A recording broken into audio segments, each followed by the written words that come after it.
बिस्मिल्लाहिर्रहमानिर्रहीम। आज हम क्वेश्चन करने जा रहे हैं एन्युटी वाले, जिसके अंदर हम दो तरह की एन्युटीज के बारे में डिस्कशन करेंगे। एक होगी आपके पास एन्युटी ड्यू एंड सेकंड होगी ऑर्डिनरी या इमीडिएट एन्युटी।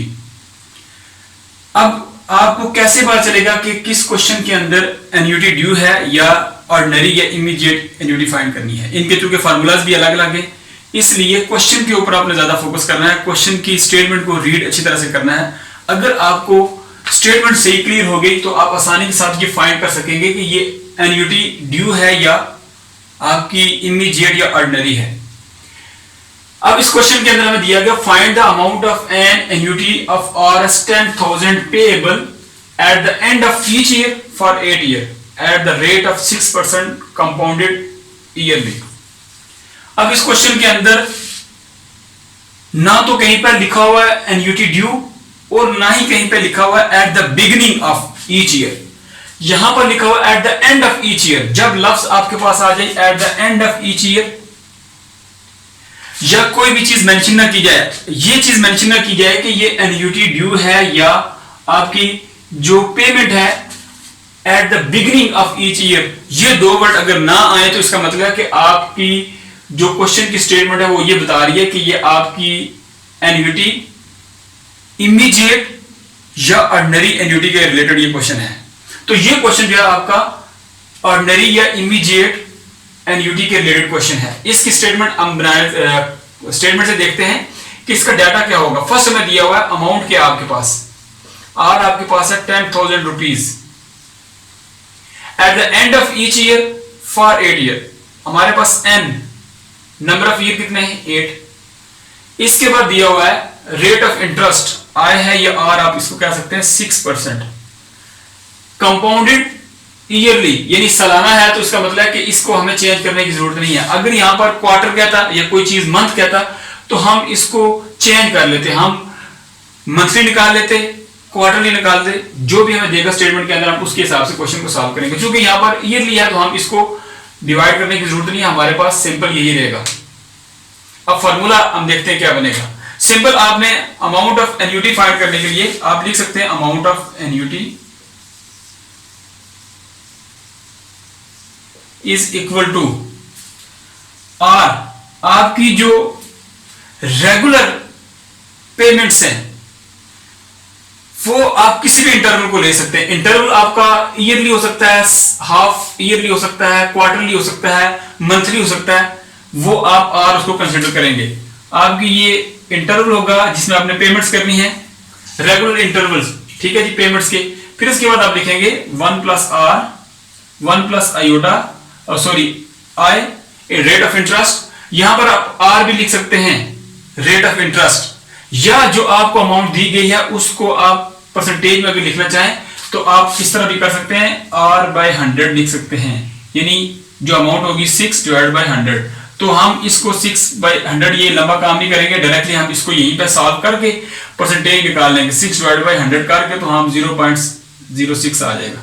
हम ये निकाल के लेके जाएंगे, यहां पे पुट करेंगे, होल पावर n करेंगे -1 डिवाइड करेंगे i के साथ, रेट ऑफ इंटरेस्ट के साथ। एक्चुअली ये जो पोर्शन होता है ये बताता है कि आपका जो रेट ऑफ इंटरेस्ट है वो हर एक इंटरवल के साथ जो आप पेमेंट करेंगे उस पेमेंट के साथ कितना ऐड अप होगा, हम इसके साथ मल्टीप्लाई कर देते हैं ताकि ओवरऑल जितने भी ईयर्स हैं वो सारे के सारे यहां पर हैं। उन तमाम ईयर्स का आप रेट ऑफ इंटरेस्ट यहां पर निकाल के सम करते हैं और उसमें से 1 को माइनस करते हैं और फिर आप रेट ऑफ इंटरेस्ट को यहां पर डिवाइड करते हैं। जो अमाउंट आती है उसको आप इंटरवल के साथ मल्टीप्लाई करते हैं तो आपका सम निकल आता है कि आपने कितनी अमाउंट पे करनी है। ये आपका सिंपल सा क्वेश्चन है, इसमें वैल्यूज मैं पुट करता हूं, आपने सिंप्लीफाई कर लेना खुद ही। मैं वैल्यू पुट करता हूं, आर है आपके पास 10,000 रुपीज, मल्टीप्लाई होगा 1 प्लस आई है आपके पास 6% तो ये 0.06 हो जाएगा, होल पावर एन है तो एन आपके पास 8 है, 8 ईयर है। फिर इसके बाद है आपके पास 1 डिवाइड कर देंगे हम इसको, आई है आपके पास 0.06 के साथ, ठीक है जी। ये आपकी चीज थी जी, सिंपल सा, आपने जस्ट वैल्यू सब्स्टिट्यूट करनी है। इनको आप सॉल्व करने का तरीका होगा 1 में 0.06 को ऐड अप करें, जो आंसर आएगा उसकी पावर 8 लें, जो आंसर आएगा उसमें से -1 करें, जब ये सारे के सारे सॉल्व हो जाए उसको डिवाइड करें 0.6 के साथ, जो आंसर आएगा फिर मल्टीप्लाई करें 10,000 के साथ, आपके पास सम आ जाएगा, टोटल अमाउंट आ जाएगी, अमाउंट ऑफ एन्युटी आ जाएगी कि आपने कितनी अमाउंट एज अ एन्युटी पे करनी है। ये सिंपल सा क्वेश्चन था, ये आपका ऑर्डिनरी या इमीडिएट एन्युटी का क्वेश्चन था, जो क्वेश्चन नंबर 3 का पार्ट 1 है। अब नेक्स्ट क्वेश्चन पर चलते हैं, क्वेश्चन नंबर 3 का पार्ट 2। उसके अंदर देखते हैं कि हमें स्टेटमेंट में क्या क्या कहता है। नेक्स्ट क्वेश्चन देखते हैं। अब देखिए हमारे पास question number 3 part 2। Find the amount of an annuity due of RS 2,000 per month for a year if the money is ground at the rate of 12% per annum compounded monthly. Find क्या करना, find the amount of an annuity due, हमने annuity due को find करना है of RS 2,000 per month. जब word हमें due का दे दिया जाए तो हमें समझ आ जाना चाहिए कि हमारा जो क्वेश्चन है वो एन्युटी ड्यू का है। इसका कंसेप्ट देख लें। एन्युटी ड्यू का मतलब ये होता है कि जब आपके पास इंटरवल हो, मैं कहता हूं 4 साल, यहां पर कितना 1 साल का दिया हुआ है, तो मैं कहता हूं जी कि ये मंथली है। मैं लेट्स सपोज कहता हूं जी कि 5 साल हमारे पास है, 0 1 2 3 4 हमारे पास ये इंटरवल्स है जिसके अंदर हमने पेमेंट्स करनी है। मैं सब आपको ये समझाना चाह रहा हूं कि आप एन्युटी ड्यू क्या है और आपकी इमीडिएट या ऑर्डिनरी एन्युटी क्या होती है।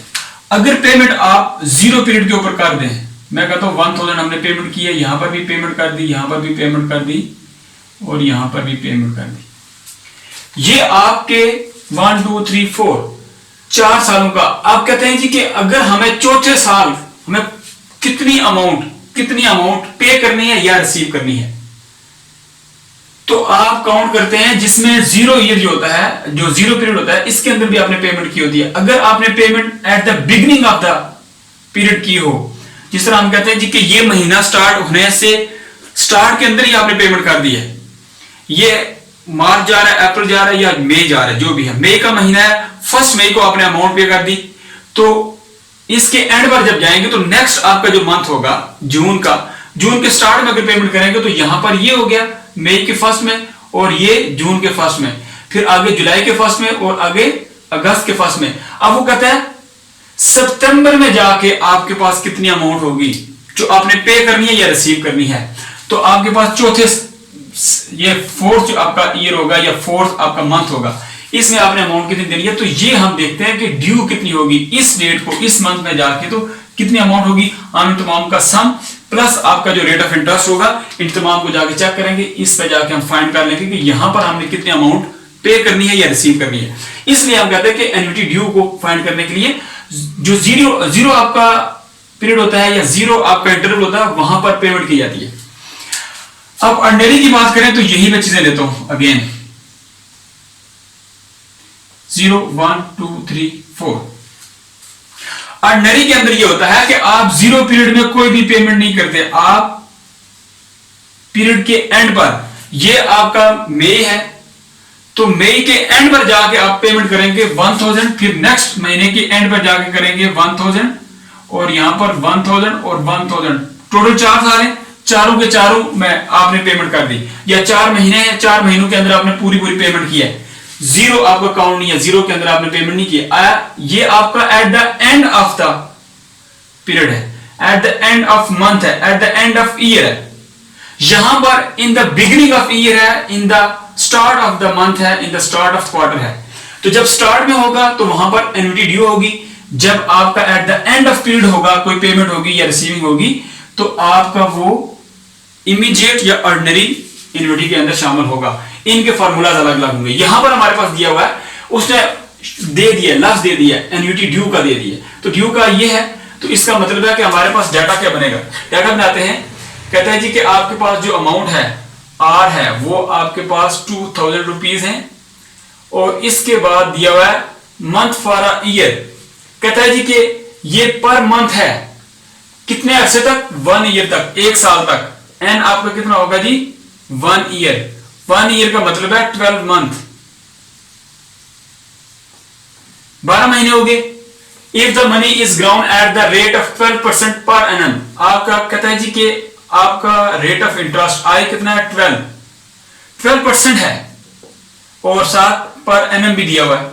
हमें जो यहां पर पेमेंट्स है वो हम मंथली कर रहे हैं, रेट ऑफ इंटरेस्ट आपका ईयरली है, तो आप इसको कन्वर्ट करेंगे 12 डिवाइडेड बाय 12 करेंगे तो आपके पास आ जाएगा 1%। हर महीने आपने 1% के हिसाब से रेट ऑफ इंटरेस्ट पे करना है, तो 1% आप निकालेंगे तो ये आपके पास अमाउंट आएगी 0.01। ये आपका रेट ऑफ इंटरेस्ट आ गया है, आपका n 12 हो गया और r आपका 2000 रुपीज हो गए। फार्मूला देखते हैं, फार्मूला क्या होगा। सम ऑफ एन्युटी फाइंड करते हैं।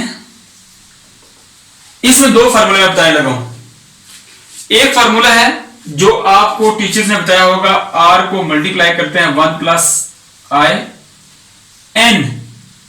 n में देखें यहां पर क्या होता है, ये 4 आपके हैं n, इसमें प्लस 1 करेंगे तो इस ईयर का जाके निकलेगा।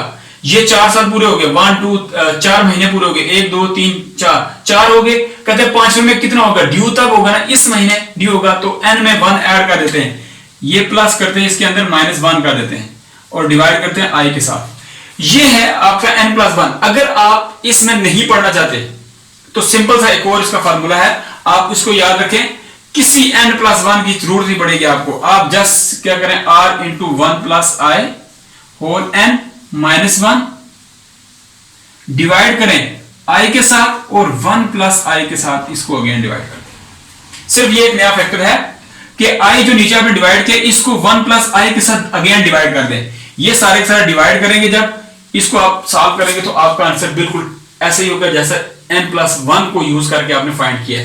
तो आप कोशिश ये करें, आप इस फार्मूले को यूज करें, आसानी के साथ आप क्वेश्चन को सॉल्व कर सकेंगे। इसकी वैल्यूज आप इसके अंदर सब्स्टिट्यूट करें, मैं वैल्यूज पुट कर देता हूं, आपने आगे खुद सॉल्व कर लेना है इसको कि इसका सॉल्यूशन सेट क्या आता है।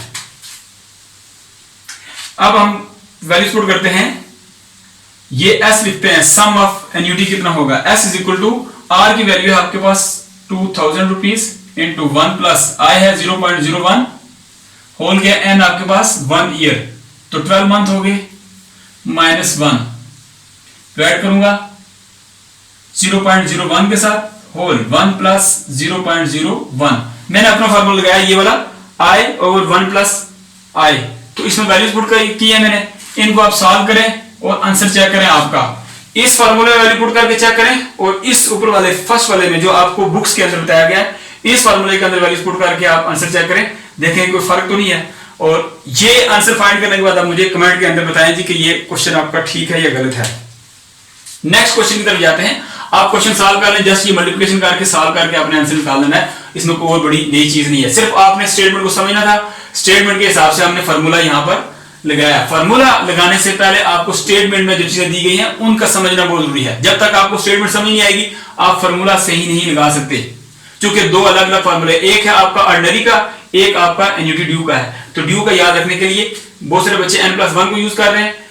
अगर n+1 नहीं यूज करते तो सिंपल वही पहले वाला फार्मूला ऑर्डिनरी का, जब ऑर्डिनरी के अंदर आप नीचे डिवाइड करते हैं i के साथ, इसको अगेन 1 प्लस i के साथ डिवाइड करेंगे तो वो आपका ड्यू का बन जाएगा। नेक्स्ट क्वेश्चन की तरफ चलते हैं, क्वेश्चन नंबर 3 का पार्ट 3।